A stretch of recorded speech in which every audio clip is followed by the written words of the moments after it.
समस्त को नमस्कार। आशा करे समस्ते खुशी थे। जदि आपण ओस्टेट प्रिपेयर होउछंती किंबा जदि आपण बीएड कोर्स रे कंटिन्यू करूछंती एवं ओस्टेट जो एलिजिबिलिटी टेस्ट रही ताकू आपण अटेम्प्ट करिवे ताहले ए भिडियोटी आपण मानक पई समस्त पई बहुत हेल्पफुल हेबो बुझला। एवं ए भिडियो रे आमे कोन करबा ना जो सिलेबस रो यूनिट्स गुड़ा रही से यूनिट गुड़ा आमे कंप्लीट करूचे प्रत्येक भिडियो रे। ऑलरेडी हमरो फास्ट यूनिट रो दीटा बिट आमे कवर करी सारी छी हैला। आज रो वीडियो रे आमे जे थर्ड बीट अछि फास्ट यूनिट रो जो थर्ड बीट अछि एवं शेष बीट्स अछि सेटा को आमे आज ए वीडियो रे आलोचना करिबा। जदि वीडियो को आपण नुवा करी देखुछंती ताले निहाती भाबरे सब्सक्राइब टी करि देबे एवं सांग माननकु शेयर करि देबे। तो आमर जो विषय वस्तुटी आज रही जोटा आमे आज पढ़िबा सेटा होची आपनकर फैक्टर्स इन्फ्लुएंसिंग डेवलपमेंट। क्यों क्यों फैक्टर गुड़ा आमर डेवलपमेंट को इन्फ्लुएंस करि थाए एवं आमको फैक्टर गुड़ा मध्य एठारे दे देछि कि आमको क्यों क्यों गुड़ा पढ़िबा को पड़िबो हैला। आमको कहिछि एठारे nutrition intelligence psychosocial factor heredity environment disease injury siblings and peers एगुड़ा को आमे आलोचना करिबा। जे हमरो दीटा क्लास सरी थिला से दीटा क्लास रे आमे कोन पढिथिले डेवलपमेंट रो प्रिंसिपल्स पढिथिले तारो मीनिंग पढिथिले ता सहित आमे ग्रोथ और डेवलपमेंट भितर कोन कोन पार्थक्य अछि ताहा मध्ये आमे आलोचना करिथिले। तो आज आमे ए क्लास को स्टार्ट करिबा आगरु प्रथमे जानिबा फैक्टर मानन को स्टार्ट करिबा आगरु प्रथमे जानिबा जे डेवलपमेंटटा कोन बुझला। प्रथमे जानिबा कि डेवलपमेंटटा कोन हैला। तो डेवलपमेंट होउछि कोन क्वांटिटेटिव चेंजेस ना क्वालिटेटिव चेंजेस। आमे जानी छे कि डेवलपमेंट होउछि हमरो क्वालिटेटिव चेंजेस इन बिहेवियर आमे कहि परिबा। जदि आमे देखिबा ग्रोथ होउछि हमरो क्वांटिटेटिव चेंजेस जेमति हाइट हैला वेट हैला एगुडा बढ़िबारो किंबा एगुडा कमिबारो आमे देखि थाउ एवं जो हमरो ग्रोथ टी रही छी सेटा एक स्पेसिफिक एज पर्यंत आसिले सेटा बंद हो जाए हैला। सेटा आगो को आउ गति करी न थाए किंतु जदि से क्षेत्र रे आमे डेवलपमेंट को विचार को नेबा ताहले डेवलपमेंट आमरो कंटिन्यूअस प्रोसेस एहा हेउची क्वालिटेटिव चेंजेस। आउ आमे जदि बुझिबा ताहले आउ मध्य कहि परिबा जे डेवलपमेंट हेउची आमरो फंक्शनल चेंजेस इन बिहेवियर आमे कहि परिबा जोटा कि कंटिन्यूअस प्रोसेस हैला जीवन भर लाइफ टाइम सेटा ता माने चलिबो लाइफ लॉन्ग प्रोसेस बोली आमे कहि थाउ हैला। तो नेक्स्ट चलतु एबे आमे जो फैक्टर्स गुड़ा अच्छी जो फैक्टर गुड़ा कि से डेवलपमेंट को जो डेवलपमेंट कि गोटे continuous process life long process को इन्फ्लुएंस करूची से गुड़ा आमे गोटे गोटे करी देखिबा।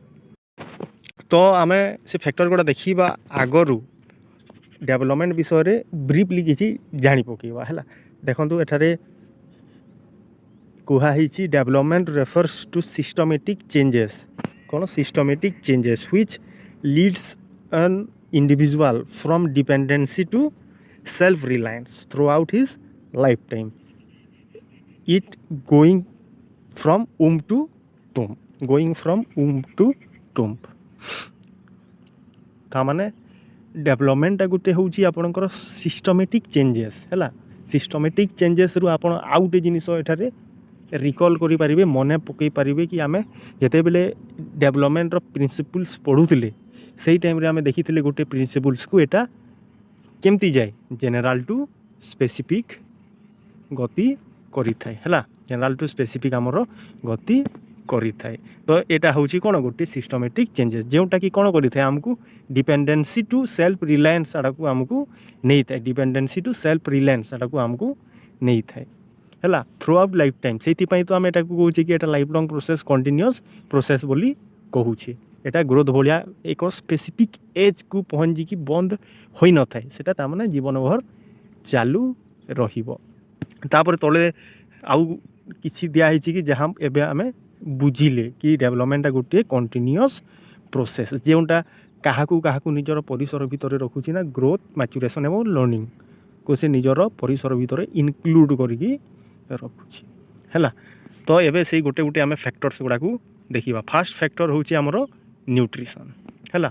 न्यूट्रिशन देखा कौन ना कही एठारे देखो proper nutrition is essential for physical and mental health. जदि आमर जो डाएट रे जोटा आम खाऊे से सफिशिएंट परिमाण न्यूट्रिशन थिबो न्यूट्रिएंट्स थिबो ताहले सेटा कौन हेल्प करिवो आमको ना आमर फिजिकल ग्रोथ सहित आमर मेंटल ग्रोथ को से कौन करिवो तामाने सपोर्ट करिवो किंबा आमर डेवलपमेंट करिवो। किंतु से जगह जदि आमर खाइबारे ठीक परिमाण न्यूट्रिशन न्यूट्रिएंट नथिबो आमर बैलेंस डाएट नथिबो ताहले आमर कौन हेबो से जगह जो आम डिजायरेबल चेंजेस देखुथिले जेमती फिजिकल और मेंटल ग्रोथ होउथला ठीक मैनर रे गुड मैनर रे से भलिया हो पारिबो नाही। तेणु न्यूट्रिशनटा कौन करुछि आमर जो डेवलपमेंट रो प्रोसेसटा अछि से प्रोसेस को इन्फ्लुएंस करोछि बुझला। आ मध्य कौन लिखाई आम देखि नेबा deficiencies like lack of protein vitamin iron can lead to stunt growth weak immunity and learning difficulties है। जदि आमर विटामिन्स मिनरल्स आयरन रे एमती किसी खाद्य रे आमर कौन थी डेफिशिएंसी थी परिमाण कम थी कि आमको सफिशिएंट परिमाण मिलू न ताहले आमर कौन हो पारे आमर ग्रोथ रे आमर जो ग्रोथ रोचे से बाधा सृष्टि हो पारे आमर जो इम्यूनिटी अच्छी ता वीक हो जाई पारे आउ कौन आमर जो लर्निंग अच्छी से आमर कौन हम बाधा सृष्टि हम कि बाधा प्राप्त हम कि डिफिकल्टी आम फेस करवा है। जदि आमर एठारे कही आउ balance diet supports brain development and energy for learning and activities आउ बैलेंस डाएट आमर कौन करिथाए कौन हेल्प करिथाए आमर जो ब्रेन अच्छी तार डेवलपमेंट करने सहित कौन करिथाए ना जेकोसी भी एक्टिविटी रे आमको इनवल्व करई थाए एनर्जेटिक आमको फील करई थाए है। लर्निंग हो कि कौन सी प्रकार एक्टिविटी हो आमे करिबारे सक्षम हेई थाउ है सेटा ही एटारे कही। तो न्यूट्रिशन एक इम्पोर्टाट फैक्टर बोली आमे कही पारिबा। देन नेक्स्ट फैक्टर आड़ को आम जीवा जोटा कि आमर इंटेलिजेंस है जो फैक्टरटा रहा आमर इंटेलिजेंस। तो इंटेलिजेंस कौन देखा intelligence affects how children learn solve problems and adapt to new situation. Intelligence कौन अफेक्ट पकई थाए ना चिल्ड्रेन माने किपरि शिखुछंती से माने कौन सी प्रकार प्रोब्लेम को किपरि सॉल्व करूछंती नुआ नुआ सिचुएशन रे किपरि से माने निजको खाप खुआउछंती अडप्ट करूछंती सेटा हमको कौन करिवो से जिनिस गुड़ा इंटेलिजेंस आम ऊपर इफेक्ट पकेइबो बा इन्फ्लुएंस करिवो। जार इंटेलिजेंस अधिक आम कहि परिबा से प्राय जिनिस गुड़ा को इजीली बुझी पारि थाए नुआ नुआ सिचुएशन रे कौन करि थाए खाप खुआई पारि थाए है कौन सी प्रोब्लेम को ठीक भाव में सॉल्व करी पारि थाए जहाँफल कौन होता है ना तार डेवलपमेंटा ठीक होता है राइट वे रे जाई थाए है सेटा एठारे कही। तापर एठारे सेटा जेटा मु बुझेली सेटा लिखाई देखि दबा high intelligence can promote better academic performance and understanding. Academic performance Madhya obviously आमर बढ़िबो ता सहित अंडरस्टैंडिंग मध्य आमर डेवलप हम ये भाव में कौन हो इंटेलिजेंस आमर डेवलपमेंट को इन्फ्लुएंस कर। देखो cognitive development is strongly influenced by genetics and environmental factor ए पॉइंटा को आप मन रखिए कौन कही ना जो कॉग्निटिव डेवलपमेंट रही इज स्ट्रांगली इन्फ्लुएंस्ड क्या द्वारा ना जेनेटिक आउ एनवायरमेंटल फैक्टर द्वारा सेटा कौन इन्फ्लुएंस्ड होता है ये जिनसटा आप मन रखिए। तापरे अच्छी आमर साइकोसोशियल फैक्टर्स देखु आम जो क्लास टी करुचे एथिरे केवल आम लाइन बाय लाइन पढ़ी बुझीजा सेटा नुह बरং आम थियोरी पार्ट को कवर करने सहित आम शेष में किछिटा एमसीक्यू मध्य आलोचना करवा जहाँफल कि आम कॉन्सेप्ट को बुझा सहित आमर जो प्रैक्टिस हम से ही टाइम रे जो आम एमसीक्यू प्रैक्टिस करवा देखा सेटा मध्य आमर माइंड रे छपिज है टोटाल टॉपिकटा आमर माइंड रे छपिज। तो थर्ड नंबर हूँ आमर psychological psychosocial factor psychological factor plus आमर सोशल फैक्टर रही। तो ये कौन कौन साइकोसोशियल फैक्टर इनक्लूड करुँचे यहाँ भितर emotional support, relationship, love, care, social interaction.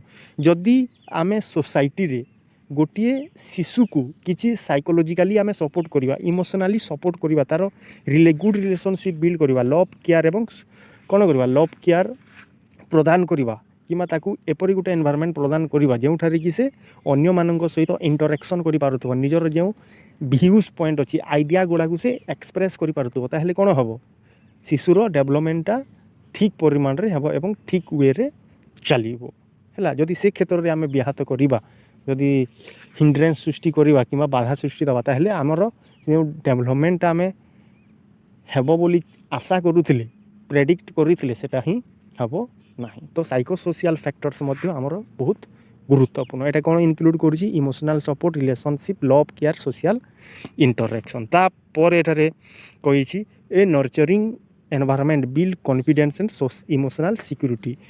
जो एनवायरनमेंट कथा मुझे कहली कि जदि ताकू गोटे एपरी एनवायरनमेंट प्रदान करवा, गोटे पॉजिटिव एनवायरनमेंट जोठारे कि से निजर व्यू पॉइंट को कौन करिवो, एक्सप्रेस करि परिवो, ताकू इमोशनल सपोर्ट मिलिबो हैला, ताहले कौन हबो ना तार कॉन्फिडेंस बिल्ड हबो, आउ से कौन इमोशनल सिक्योरिटी तार बिल्ड हबो, कॉन्फिडेंस सहित इमोशनल सिक्योरिटी मध्य बिल्ड हबो हैला। तार क्रिएटिविटी, तार जो नुआ आइडिया अछि ताकू जदि आमे सपोर्ट करिवा हैला, ताकू आमे रेस्पेक्ट देबा, ताहले तार कौन हबो इंटरेस्ट बढ़िबो, से बहुत किसी शिखिबो, सोसाइटी रे आउ मध्य किसी भलो काम करिवो, ता सहित फर्दर आगो को बढ़ी कि से नेशन जो प्रोग्रेस अच्छी, नेशन बिल्डिंग अच्छी, से तार किसी अंशदान कर योगदान करि पारिबो।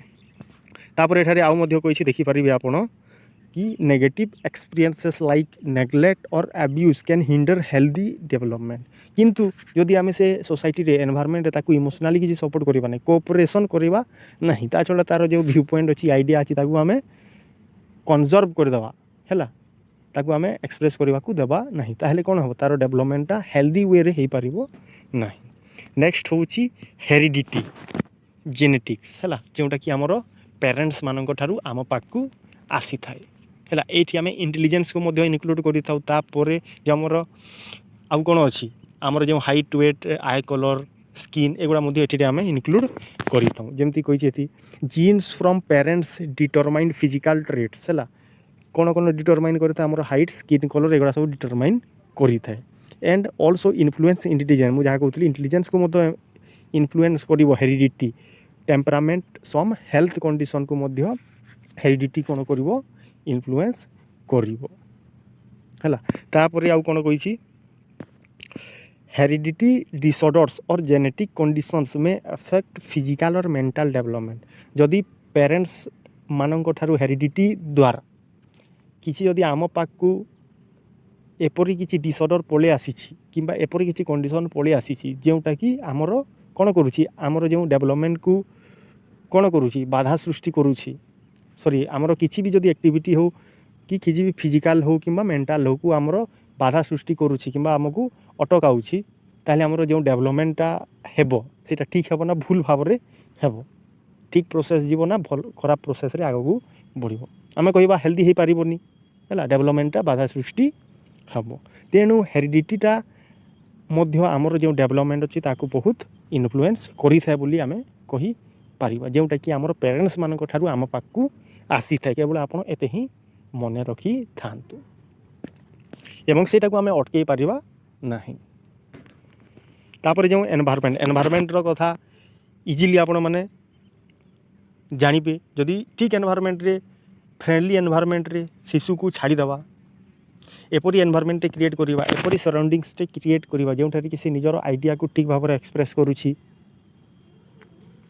अन्य मानक सहित पॉजिटिवली इंटरैक्ट करि पारुछि, ताकू इमोशनल सपोर्ट मिलुछि, तार क्रिएटिविटी को रेस्पेक्ट मिलुछि, ताहले कोन हबो, ताहले सेही एनवायरनमेंट रे शिशुर डेवलपमेंटा फ्रुटफुल वे रे गति करिवो, पॉजिटिव डेवलपमेंट हबो। जदि से क्षेत्र रे आमे ताकू नेगेटिव एनवायरनमेंट रे छाड़ी देला, ताहले तार डेवलपमेंटा डिजायरेबल वे रे हेई पारिबो नाही, एटा हला कथा। नेक्स्ट आसीबा डिजीज मध्य गोटे इंपोर्टेंट फैक्टर जाकू डेवलपमेंट को इन्फ्लुएंस करुछि। जेमति किछि लॉन्ग टर्म डिजीज, जेमति क्रोनिक किछि रही जाइथबो किंबा सिवियर इलनेस किछि ରହିଯାଇଥିବ ଯେମିତି ଆସ୍ଥାମା ଏନିମିଆ ଇନଫେକ୍ସନ୍ କିଛି ତାମାନେ ରହିଥିବ ସେଇଟା କ'ଣ ଏଫେକ୍ଟ କରିବ ନା ଫିଜିକାଲ୍ ଗ୍ରୋଥ୍ ସହିତ ତା'ର ଲର୍ଣ୍ଣିଂ କାପାସିଟିକୁ ମଧ୍ୟ କ'ଣ କରିବ ଏଫେକ୍ଟ ପକାଇବ କମ୍ କରିଦେବ ଡିକ୍ରିଜ୍ କରିଦେବ। ଆପଣମାନେ ଜାଣିଥିବେ ଯେ ଯେତେବେଳେ ସ୍କୁଲରେ ଆମେ ପଢ଼ୁଥିଲେ ସେ ଟାଇମ୍ରେ କିଛି ଷ୍ଟୁଡେଣ୍ଟ ସେମିତି ଥିଲେ ଯେଉଁମାନେ କି ତାଙ୍କର ରିପିଟେଡ୍ ଇଲନେସ୍ ଦ୍ୱାରା ହେଉ କିମ୍ବା କିଛି କ୍ରୋନିକ୍ ଲଙ୍ଗ୍ ଟର୍ମ ଡିଜିଜ୍ ଦ୍ୱାରା ହେଉ ସେମାନେ କ'ଣ କରୁଥିଲେ ସ୍କୁଲକୁ ଆସିପାରୁନଥିଲେ। ସ୍କୁଲରେ ଯେଉଁ ସବୁ ଇଭେଣ୍ଟସ୍ ହେଉଥିଲା କରିକୁଲାର ସହିତ କୋ କରିକୁଲାର ଆକ୍ଟିଭିଟି ଯେଉଁ ହେଉଥିଲା ସେଥିରେ ସେମାନେ ଭାଗ ନେଇପାରୁନଥିଲେ। ତା ସହିତ ଦେଖାଯାଏ ଯେ ଯେଉଁ ଆମର ଏକ୍ଜାମିନେସନ୍ ଗୁଡ଼ା ହୁଏ ସେଥିରେ ମଧ୍ୟ ସେମାନେ କ'ଣ କରନ୍ତି ଆସିପାରନ୍ତି ନାହିଁ ଯାହାକି ତାଙ୍କର ଫିଜିକାଲ୍ ତ ଛାଡ଼ନ୍ତୁ ଯେମିତି ହେଲେ ବି ତା'ର ଏଫେକ୍ଟ ପଡ଼ିବ ତା ସହିତ ତା'ର ଯେଉଁ ଲର୍ଣ୍ଣିଂ କରିବାର କ୍ୟାପାସିଟି ଥିବ ସେଇଟା ମଧ୍ୟ କ'ଣ କରିବ ଡିକ୍ରିଜ୍ ହେଇଯିବ। ଫିଜିକାଲ୍ ଗ୍ରୋଥ୍ ସହିତ ତା'ର ଲର୍ଣ୍ଣିଂ କ୍ୟାପାସିଟି ମଧ୍ୟ ଡିକ୍ରିଜ୍ ହେଇଯିବ। ତାପରେ ଆଉ କ'ଣ କହିଛି ଯେଉଁ ଆଟେଣ୍ଡାନ୍ସ କଥାରେ repeated illness can reduce school attendance and participation in activities ଏଇଟା ଆମେ ଜାଣିଲେ। ନେକ୍ସଟ ହେଲା ଇଞ୍ଜୁରି ମଧ୍ୟ ଦେଖିବା କ'ଣ physical injuries especially to the brain especially କ'ଣ କହିଲା ଯଦି ବ୍ରେନ୍ର କୌଣସି ଇଞ୍ଜୁରି ରହିଯିବ ତା ଛଡ଼ା ଅନ୍ୟ ପ୍ରକାର ଇଞ୍ଜୁରି ମଧ୍ୟ ହେଇଯିବ ତାହେଲେ ସେଇଟା କ'ଣ ହେବ ସେଇଟା ଆମର ଡେଭଲପମେଣ୍ଟକୁ ଡିଲେ କରେଇଦେବ can cause long term development delay ଯେମିତି ବ୍ରେନ୍ରେ କିଛି ଡିଜିଜ୍ ହେଇଯିବ ବ୍ରେନ୍ ଇଞ୍ଜର୍ଡ ହେଇଯିବ ତାହେଲେ କ'ଣ ହେବ ଆମର ଯେଉଁ ଶିଖିବାର କ୍ୟାପାସିଟି ଥିବା ତାହା କମ୍ ହେଇଯିବ ହେଲା ଆଉ ଆମର ଯେଉଁ ଡେଭଲପମେଣ୍ଟଟା ଡିଲେ ହେଇ ଚାଲିବ as compare to normal children. ତାପରେ safe environment and supervision help prevent injuries in children ଯଦି ଆମେ ତାକୁ ଗୋଟେ ସେଫ୍ ଏନଭାରମେଣ୍ଟ ପ୍ରଦାନ କରିବା ତା ସହିତ ତାକୁ ସୁପରଭାଇଜ୍ କରିବା ତାହେଲେ ତାକୁ ଯେଉଁ ସବୁ ଇଞ୍ଜୁରି ହେବ ସେଠୁ ମଧ୍ୟ ଆମେ ପ୍ରିଭେଣ୍ଟ କରିପାରିବା ହେଲା ସିକ୍ୟୋର କରିପାରିବା ହେଲା। ତାପରେ 8th ନମ୍ବର ଆମେ ଦେଖିବା କି ଯେଉଁ ସିବଲିଙ୍ଗସ୍ ଆଣ୍ଡ ପିୟର୍ସ ଏଇଟା ହେଉଛି ସବୁଠୁ ଗୁରୁତ୍ୱପୂର୍ଣ୍ଣ ବୁଝିହେଲା। ଯଦି ଆମେ সোসাইটিରେ ଦେଖିବା ସୋସିଆଲ୍ କ୍ରାଇଟେରିଆ ଅନୁସାରେ ଆମେ ଯଦି ଦେଖିବା ତାହେଲେ ସିବଲିଙ୍ଗସ୍ ଆଣ୍ଡ ପିୟର୍ସ ହେଉଛନ୍ତି ମୋଷ୍ଟ ଇମ୍ପୋର୍ଟାଣ୍ଟ ହେଲା ଏଇଟା ବହୁତ ଇମ୍ପୋର୍ଟାଣ୍ଟ। ଯେମିତି ଆମର ଭାଇ ଭଉଣୀମାନେ ଅଛନ୍ତି ପଡ଼ୋଶୀରେ ଆମର ଯେକୌଣସି ବି ସାଙ୍ଗସାଥି ଭାଇ ଭଉଣୀମାନେ ଅଛନ୍ତି ତା ଛଡ଼ା ସ୍କୁଲ ଯେଉଁ ଆମେ ଯାଉଛି ସେଠି ଆମର ଯେଉଁ ପିୟର୍ସ ଗ୍ରୁପ୍ ସାଙ୍ଗସାଥିମାନେ ଅଛନ୍ତି ତ ସେମାନେ ବହୁତ ଇନଫ୍ଲୁଏନ୍ସ କରିଥାନ୍ତି କେମିତି କାହିଁକିନା ଆପଣ ତାଙ୍କ ସହିତ ମୋଷ୍ଟ ଅଫ୍ ଦ ଟାଇମ୍ ରହୁଥିବେ ଖେଳୁଥିବେ ବୁଲୁଥିବେ ପାଠ ପଢ଼ୁଥିବେ ଡିସ୍କସନ୍ କରୁଥିବେ ହେଲା ଇଣ୍ଟରାକ୍ଟ କରୁଥିବେ ତ କ'ଣ ହୁଏ ନା ଯେଭଳି ପିୟର ଗ୍ରୁପ୍ ସହିତ ଆପଣ ରହିବ ଆପଣଙ୍କର ପର୍ସନାଲିଟି ବିହେଭିଅର୍ ମାଇଣ୍ଡସେଟ୍ଟା ସେଇଭଳିଆ ହେଇଯିବାର ବହୁତ ସମ୍ଭାବନା ରହିଥାଏ। ଯେଉଁଭଳିଆ ସିବଲିଙ୍ଗସ୍ ହେଉ କିମ୍ବା ପିୟର୍ସମାନଙ୍କ ସହିତ ଆପଣ ରହିବେ ଉଠିବେ ବସିବେ ସେହିଭଳିଆ ହିଁ ଆପଣଙ୍କର କ୍ୟାରେକ୍ଟରଟା ପର୍ସନାଲିଟିଟା ଡେଭଲପ୍ ହେଇଯିବ ବୁଝିଲା ସେଇଟା ହିଁ ଏଠାରେ ମେନ୍ କଥା। ତ ଦେଖିବା କ'ଣ ସିବଲିଙ୍ଗସ୍ ଅଫର୍ ସୋସିଆଲ୍ ଇଣ୍ଟରାକ୍ସନ୍ କରିବେ sharing role model for behaviour role model ମଧ୍ୟ କ'ଣ କରନ୍ତି ଶିଶୁମାନେ ସେଇ ତାଙ୍କର ପିୟର ଗ୍ରୁପ୍ରୁ ହେଉ କିମ୍ବା ସିବଲିଙ୍ଗସ୍ମାନଙ୍କଠୁ ଚୁଜ୍ କରିଥାନ୍ତି ହେଲା। ଯଦି ଏକ ପରଫେକ୍ଟ ରୋଲ୍ ମଡ଼େଲ୍ ତାହାକୁ ନ ମିଳିଲା ଏକ ପଜିଟିଭ୍ ରୋଲ୍ ମଡ଼େଲ୍ ତାହାକୁ ନ ମିଳିଲା ତାହେଲେ ତା'ର ବିହେଭିଅର୍ଟା ତାମାନେ ଠିକ୍ ୱେରେ ଚେଞ୍ଜ ହେଇପାରିବ ନାହିଁ। ତାପରେ ନେକ୍ସଟ ଦେଖିବା peer relationship help learning cooperation communication and emotional regulation କ'ଣ କରିଥାଏ ପିୟର ରିଲେସନସିପ୍ଟା ଆମକୁ କୋଅପରେସନ୍ରେ କମ୍ୟୁନିକେସନ୍ ଆଣ୍ଡ ଇମୋସନାଲ୍ ରେଗୁଲେସନ୍ରେ ଆମକୁ ସାହାଯ୍ୟ କରିଥାଏ ଇନ୍ ସୋସାଇଟି ହେଉ କିମ୍ବା ଯେଉଁ କ୍ଷେତ୍ରରେ ବି ଆପଣ କହିପାରିବେ। ତା ସହିତ ଦେଖନ୍ତୁ positive peer influence support social development while negative influence may cause behavioural issue ଯଦି ପଜିଟିଭ୍ ପିୟର ଥିବେ ତାହେଲେ ତା'ର ଡେଭଲପମେଣ୍ଟଟା ସୋସିଆଲ୍ ଡେଭଲପମେଣ୍ଟଟା କ'ଣ ହେବ ଫ୍ରୁଟଫୁଲ୍ ୱେରେ ଆଗକୁ ବଢ଼ିବ କିନ୍ତୁ ସେହି କ୍ଷେତ୍ରରେ ଯଦି ନେଗେଟିଭ୍ ପିୟର୍ସ ଥିବେ ସିବଲିଙ୍ଗସ୍ ଥିବେ ତାହେଲେ ତା'ର ବିହେଭିଅର୍ଟା କ'ଣ କିଛି ଇସ୍ୟୁ ରହିବ ତା ବିହେଭିଅର୍ଟା ଠିକ୍ ଭାବରେ କ'ଣ ହେଇପାରିବ ଚେଞ୍ଜ ହେଇପାରିବ ନାହିଁ। ସେଇଥିପାଇଁ ଏଟାକୁ ଆମେ ମୋଷ୍ଟ ଇମ୍ପୋର୍ଟାଣ୍ଟ ବୋଲିକି ଆମେ କହୁଛି ସୋସାଇଟିରେ। ତାପରେ ଯେଉଁ ସବୁ ଆମେ ଦେଖିଲେ ଏଠି ଯେଉଁ ଆମେ ସବୁ ଦେଖିଲେ କ'ଣ କ'ଣ ଦେଖିଲେ ନା ଆପଣଙ୍କର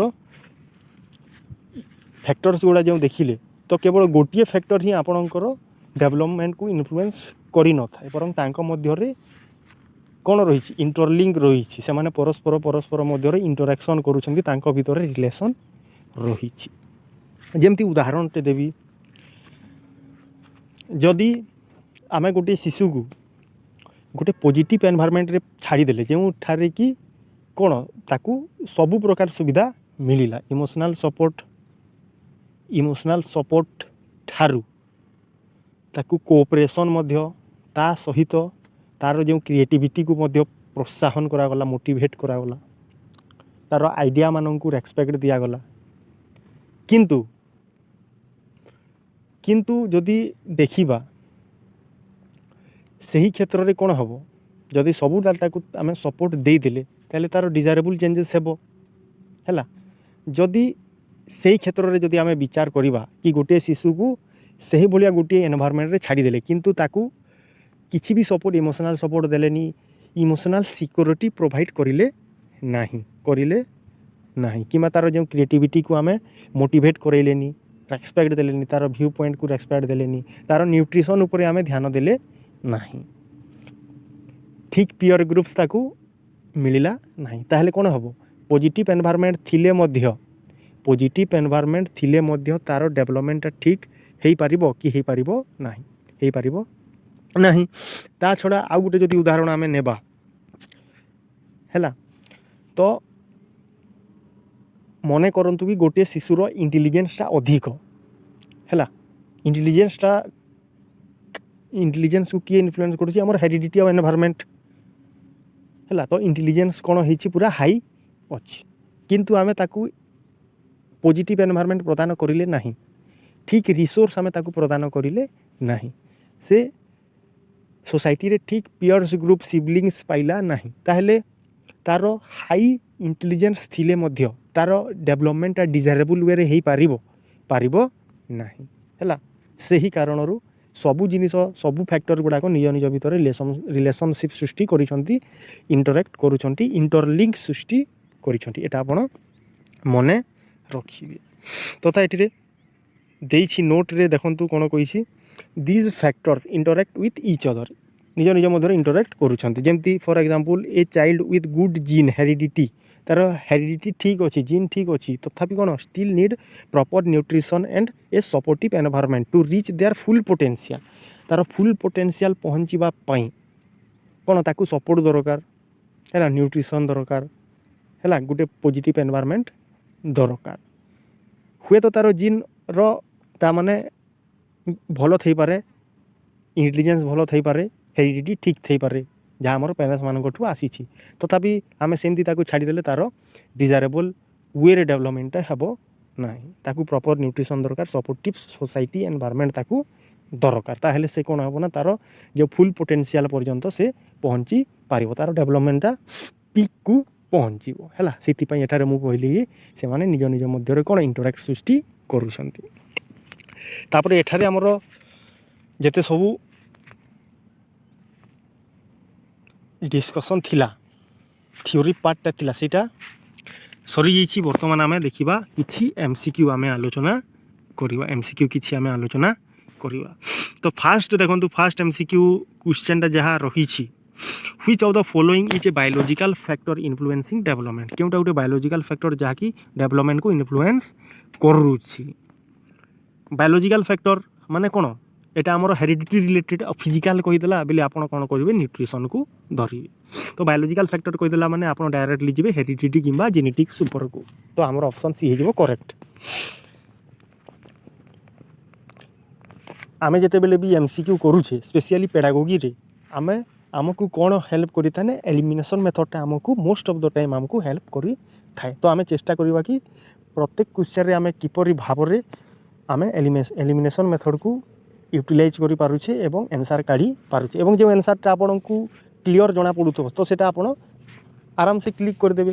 କିନ୍ତୁ ଯଦି ଆପଣ ଜାଣିନଥିବେ ହେଲା ତେବେ ଆପଣ କ'ଣ ଏଲିମିନେସନ୍ ମେଥଡ଼ଟା ଆପଣଙ୍କୁ ବହୁତ କାମ କରିବ ହେଲା। ଗୋଟେ ଗୋଟେ ୱାର୍ଡ଼ରୁ ଆପଣ ଆନ୍ସର୍ କାଢ଼ି ପାରିବେ। ତ ଚାଲନ୍ତୁ a child who is often malnourished may face issues in malnourished ମାନେ ତାକୁ ତା'ର ନରିଶମେଣ୍ଟଟା ଠିକ୍ ଭାବରେ ହେଇନାହିଁ, ତା'ର ଲାଳନ ପାଳନଟା ଠିକ୍ ଭାବରେ ହେଇପାରିନି, ତାହେଲେ ତାହା କେଉଁ ଇସ୍ୟୁ ଫେସ୍ କରିବ ଆଗକୁ जेकी मोराल डेवलपमेंट एटा तो किसी दरकार नहीं नरिशमेंट ताकू लालन पालन करिवार किसी मोराल आमको दरकार पड़िबो नहीं इमोशनल स्टेबिलिटी एटा मध्य नुहे तार कौन हम फिजिकल एंड कॉग्निटिव डेवलपमेंट हम ताको आम जिते लालन पालन करवा सिक्यूरीटी प्रदान करवा जमी इंजुरी न हो ठीक न्यूट्रिशन देवा ताहले तार कौन फिजिकल आउ कॉग्निटिव डेवलपमेंट ठीक भाव में हम तो आम ऑप्शन सी हो correct answer then third number देखा इंटेलिजेंस मेनली इन्फ्लुएंस्ड बाय आम आगु पढ़ी कि इंटेलिजेंस आम हेरिडिटी आउ एनवायरमेंट उपर कौन कर इन्फ्लुएंस तार माने बेस्ट अच्छी ओनली गोटा आप काटी दिंतु कहीं आम पढ़ीचे जे सबू आम दी जन सब प्रत्येक मध्य इंटरलिंक सृष्टि करुँच रिलेशन बिल्ड करुँच फोर्थ नंबर देखा कौन कही psychosocial development involves interaction between क्यों क्या मध्य interaction psychosocial psychological plus social है सोशियल और साइकोलॉजिकल एक्सपेक्ट से आप मन रखिए ऑप्शन बी फिफ्थ नंबर देखा कौन कही फिफ्थ नंबर आमर कही व्हिच ऑफ दिस में negatively affect development if present frequently in the child's life क्यों जिनसटा ताने आमर जो डेवलपमेंट को नेगेटिवली अफेक्ट पकाउे जदि सेट जिनसटा आमर जीवन में रिपीटेडली आसूची माने आम कौन कहवा कौन प्रकार डिजीज हो कि कौन प्रकार क्रोनिक है लंग टर्म डिजीज हो इंजुरी किसी से गुड़ा आम धरवा तो स्पोर्ट्स हेनी बैलेंस डाइट तो नेगेटिव फैमिली वेकेशन एटा नुह रिपीटेड इलनेस जदि रोचे से आपणकर फ्रिक्वेंटली आसूथबो एवं आपणकर डेवलपमेंट रे इफेक्ट पकाउथबो सिक्स्थ नंबर देखा a child growing up in A violent neighbourhood में फेस डिलेड इन किपरि नेबरहुड रे से तार कौन तार लालन पालन हो से रोचे ना गोटे वायलेंट नेबरहुड एनवायरमेंट से रोचे ताहले तार कौन डिले हम हेरिडिटी तो हेनी फिजिकल ग्रो फिर एटा हेनी एटा न्यूट्रिशन संगे आमर रिलेटेड ता सहित हेरिडिटी सहित रिलेटेड तापर इंटेलिजेंस आमर हो पार ना इंटेलिजेंस हम जदि आम शिशु को तमाने गोटे भायोलेंट सिचुएसन रे छाड़ीदेवा से बोली नेबरहुड सहित आम रखीदे से बोली प्योर ग्रुप सिबलिंग सहित आम जदि रखीदे ताहले तार जो एकाडेमिक्स परफॉर्मेंस थी डिक्रीज हम तार इंटेलिजेंस को ठीक भाव में यूटिलाइज करना एवं कॉग्निटिव एवं इमोशनल एठारे ठीक हम किंतु आम देखा मोस्ट एप्रोप्रिएट ताहले आम ऑप्शन सी को ठीक करवा कहीं इंटेलिजेंस केवल आमर ठीक हम ना कॉग्निटिव एंड इमोशनल डेवलपमेंट आमर इफेक्ट पड़ो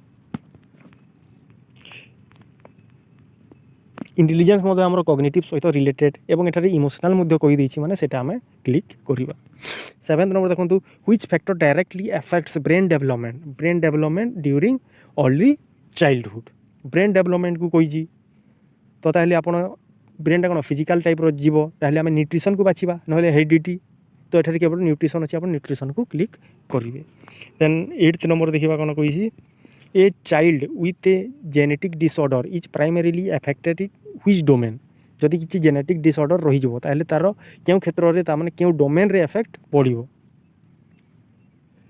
क्यों क्षेत्र में तार इफेक्ट पड़ो ये सबूटा देखिए बाछुँ एनवायरमेंट तो किसी रोल ना सोशल किसी कल्चरल रोल ना आम कौन करवा हेरिडिटी आम करेक्ट करवा नाइन्थ नंबर आम देखा कौन कही ninth number peer group primarily affects peer group primarily कौन एफेक्ट्स पकई था न्यूट्रिशन तो हेनी फिजिकल ग्रोथ भी हेनी एकाडेमिक्स रिजल्ट्स ये किसी परिमाण में एफेक्ट पकई था किंतु एटा आमर एप्रोप्रिएट आंसर हेब ना आमर एप्रोप्रिएट आंसर हो सोशल डेवलपमेंट कहीं सोसाइटी रे एमाने कौन आमको हेल्प करी इंटरेक्शन रे कोऑपरेशन रे आमको हेल्प करी थांती तापर नेक्स्ट हूँ 10th नंबर देखा which of the following is not a factor influencing development